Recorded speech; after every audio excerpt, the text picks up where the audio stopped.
الحمدللہ عز و جل ماہ رمضان المبارک اپنی برکتیں لٹا رہا ہے۔ ناظرین، ماہ رمضان المبارک میں لوگ کثرت کے ساتھ کھجور کا بھی استعمال کرتے ہیں۔ احادیث مبارکہ میں سحری اور افطاری میں کھجور کے استعمال کی ترغیب بھی موجود ہے۔ اللہ پاک کے حبیب صلی اللہ تعالی علیہ وآلہ وسلم کا فرمان صحت نشان ہے کہ عالیہ یہ مدینہ منورہ شریف میں مسجد قباء شریف کی جانب ایک جگہ کا نام ہے جسے عالیہ کہا جاتا ہے۔ تو عالیہ کی اجوا میں ہر طرح کی بیماری سے شفا ہے، اور ایک روایت کے مطابق 7 دن تک روزانہ 7 اجوا کھجوریں کھانا یہ جذام یعنی کوڑھ میں نفع دیتا ہے۔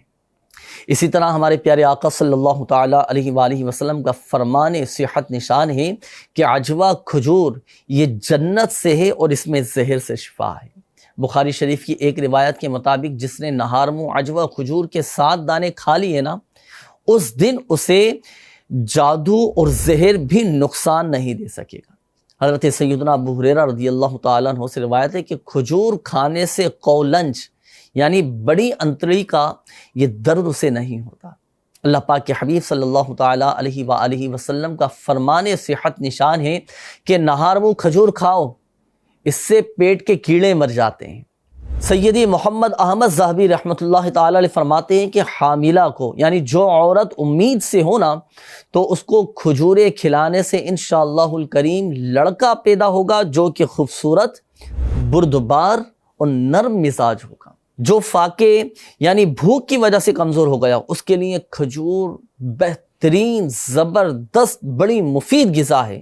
لہذا کھجور سے افطار کرنے میں ایک حکمت یہ بھی موجود ہے۔ ماہ رمضان مبارک میں جب بھی روزہ افطار کریں تو کھجور سے روزہ افطار کیجیے گا، الحمدللہ عز و جل توانائی یہ بحال ہو جائے گی۔ اور یاد رکھیے گا کہ روزے میں فوراً برف کا ٹھنڈا پانی پی لینے سے گیس اور تبخیر کہتے ہیں معدہ اور جگر کے ورم کا سخت خطرہ ہے، معدہ ڈسٹرب ہو جاتا ہے۔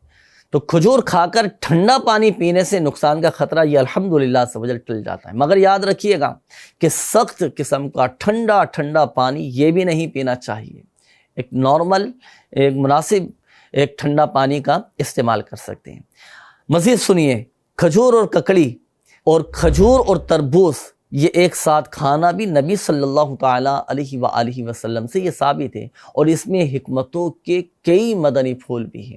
طبیبوں کا کہنا ہے کہ اس سے جنسی اور جسمانی کمزوری اور دبلا پن دور ہوتا ہے، اور الحمدللہ عز و جل جسمانی طور پر صحت حاصل ہوتی ہے۔ کھجور کھانے سے پرانی قبض یہ دور ہو جاتی ہے۔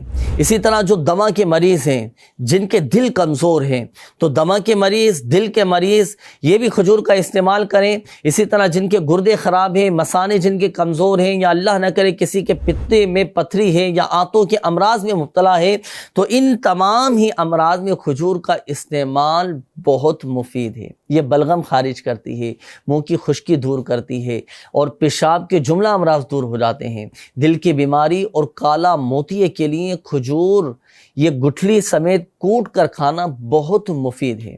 اچھا، اسی طرح کھجور کو بھگو کر اس کا پانی پی لینے سے جگر کی بیماریاں دور ہو جاتی ہیں۔ اسی طرح جن کے پیٹ خراب رہتے ہوں، موشن رہتے ہوں، تو اس بیماری میں بھی یہ پانی بہت مفید ہے۔ رات کو بھگو کر صبح نہار منہ اس کا پانی پئیں، مگر بھگونے کے لیے پانی ڈال کر کوشش کریں کہ یہ فریزر میں نہ رکھیں، کھلی ہوا میں، کھلی فضا میں رکھیں، انشاءاللہ الکریم بہت ساری بیماریاں دور ہو جائے گی۔ اور اسی طرح کھجور یہ دودھ میں ابال کر کھانا بہت ہی بہترین اور مقوی یعنی طاقت دینے والی غذا ہے۔ یہ غذا بیماری کے بعد کی کمزوری دور کرنے کے لیے بے حد مفید ہے۔ کھجور کھانے سے زخم یہ جلدی بھر جاتا ہے۔ یرقان، ہیپاٹائٹس یعنی پیلیے کے لیے کھجور بہترین دوا ہے۔ تازہ پکی ہوئی کھجوریں یہ صفرا یعنی پت، جس سے قے کے ذریعے کڑوا پانی نکلتا ہے نا، تو یہ تیزابیت کو ختم کرتی ہے۔ اگر کسی کا جی متلاتا ہے تو طبیعت میں الحمدللہ عز و جل ایک اطمینان اور ایک سکون آ جاتا ہے۔ کھجور کی گٹھلیاں آگ میں جلا کر اس کا منجن آپ چاہیں تو بنا لیجیے، یہ دانت چمکدار اور منہ کی بدبو کو دور کرتا ہے۔ اسی طرح کھجور کی جلی ہوئی گٹھلیاں، ان کی راکھ لگانے سے زخم کا خون یہ بند ہو جاتا ہے، زخم بھر جاتا ہے۔ کھجور کی گٹھلیوں کو آگ میں ڈال کر دھونی لینے سے یہ بواسیر کے مس سے یہ خشک ہو جاتے ہیں۔ کھجور کے درخت کی جڑوں یا پتوں کی راکھ سے منجن کرنا یہ دانتوں کے درد کے لیے بہت مفید ہے۔ جڑوں یا پتوں کو پانی میں ابال کر اس سے کلیہ کرنا بھی یہ دانتوں کی امراض میں بہت فائدہ مند ہے۔ مگر یاد رکھیے گا ناظرین، یہ جتنے بھی کھجور کے حوالے سے فوائد، خصوصیات، اس کی کھجور کی اہمیتیں جو بیان کی گئیں، کھجور کی جو خصوصیات یہ ساری کی ساری جو آپ کو بیان کی گئیں، جتنے بھی علاج کیے گئے نا، تو یاد رکھیے گا کہ یہ اپنی مرضی سے علاج بالکل بھی نہیں کرنے۔ جو بھی گھریلو علاج، دیسی علاج جو بھی کرنے ہیں، اپنے طبیب، اپنے ڈاکٹر کی اجازت اور اپنے ڈاکٹر کی مشاورت سے پھر آپ نے اس پر عمل کرنا ہے۔ اللہ پاک ہم سب کو ماہ رمضان المبارک کی خوب برکتیں نصیب فرمائے۔